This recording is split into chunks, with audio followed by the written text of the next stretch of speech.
at some point you just have to laugh. Like at some point it just gets, it's so ridiculous. But I think, I mean, I could point to all the obvious lessons that you don't want to leave important, you don't want important but not urgent problems out there hanging. And we had known that our board had gotten too small, and we knew that we didn't have the level of experience we needed. But last year was such a wild year for us in so many ways that we sort of just neglected it. I think one more important thing, though,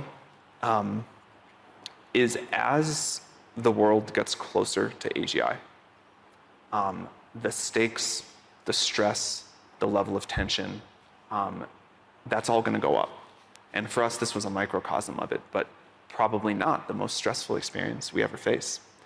And one thing that I've sort of observed for a while is every one step we take closer to very powerful AI, everybody's character gets like plus 10 crazy points.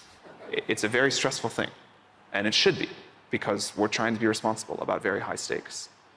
And so I think that one lesson is as we, the whole world, get closer to very powerful AI, I expect more strange things, and having a higher level of preparation, more resilience, more time spent thinking about all of the strange ways things can go wrong, that's really important. Well, I don't think they're guaranteed to be wrong. I mean, I think there's a spirit, there's a part of it that's right, which is this is a technology that is clearly very powerful, and that we don't know, we cannot say with certainty exactly what's going to happen.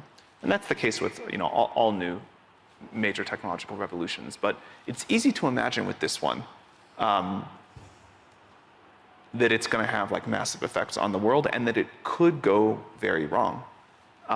The technological direction that we've been trying to push it in is one that we think we can make safe, and that includes a lot of things. It's we believe in iterative deployment, so we put this technology out into the world along the way, so people get used to it, so we have time as a society, our institutions have time to have these discussions, figure out how to regulate this, how to put some guardrails in place. If you look at the progress from GPT-3 to GPT-4 about how well it can align itself to a set of values, we've made massive progress there. Now, there's a harder question than the technical one, which is who gets to decide what those values are, and what the defaults are, what the bounds are, how does it work in this country versus that country, what am I allowed to do with it versus not. So that's a big societal question, one of the biggest.